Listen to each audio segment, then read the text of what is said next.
Dear friends, JEE mains 2023 का एक PYQ है।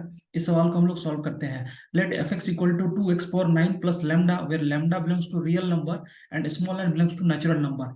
F of 4 133, f of 5 255, then the sum of all positive integer divisors of f3 minus f2। यानी जो ये f3 minus f2 है, इसके जितने भी डिविजर्स होंगे, ठीक है ना, उनका सम बताना है आपको। तो सबसे पहले F3 और F2 निकालने के लिए आपको n और लैम्डा निकालना होगा।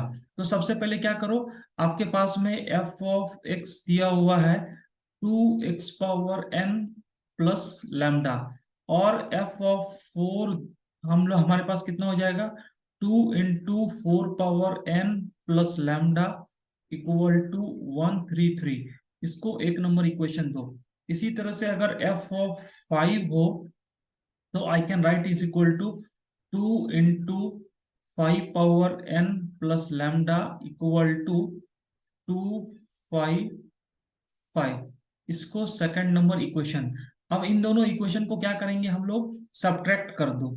अगर सब्ट्रैक्ट कर देंगे तो आपको क्या होगा, लैम्डा लैम्डा कैंसिल हो जाएगा। तो बचेगा क्या आपके पास में, 2 into 5 power n minus 4 power n, और 255 माइनस 133 इक्वल टू 122। तो यहां से आपको मिल रहा है 5 power n minus 4 power n equal to 61।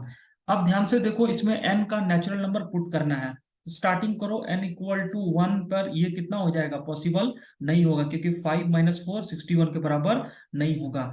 अगर आपने n इक्वल टू 2 किया तो कितना होगा, 25 माइनस 16, ये भी 61 के बराबर नहीं होगा। लेकिन जैसे ही आपने n का वैल्यू 3 पुट कर दोगे, n इक्वल टू 3, तो ये कितना हो जाएगा, 125 माइनस 64 इक्वल टू 61। इसका मतलब n इक्वल टू कितना हो गया, 3। यानी n का वैल्यू आपको 3 मिल गया। जब n का वैल्यू 3 मिल गया आपके पास में, अब आपको क्या पूछा है, ध्यान से देखो। आपको पूछा है F3 माइनस F2 का डिवीजर। तो लैम्डा निकालने का जरूरत नहीं है, ठीक है ना।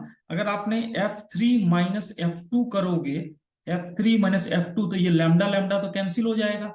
आपको हो जाएगा 2 into 3 power n minus 2 power n, और ये हो जाएगा 2 इंटू 3 पावर n, यानी 27 माइनस 8, और ये हो गया 38। तो 38 का डिविजर्स पूछ रहा है। 38 का डिविजर कितना होगा, 1 2, और इसका दो ही फैक्टर होगा, 19 और 38। ये टोटल इसके क्या हो जाएंगे, डिविजर्स हो जाएंगे, क्योंकि ये आपके डिविजर्स हो जाएंगे। और इसका सम अगर हम लोग निकालेंगे तो ये आपके पास 38 प्लस 2 40, 40 प्लस 20 इक्वल टू 60। यानी ये जो क्वेश्चन है इसका आंसर हो जाएगा सम ऑफ ऑल डिविजर्स, ये कितने के बराबर हो जाएगा, आपके पास में 60 के बराबर हो जाएगा। यानी answer of this question is 60। यानी the sum of all positive integer divisors of this is 60। इस तरह से सवाल को हम लोग सॉल्व कर सकते हैं।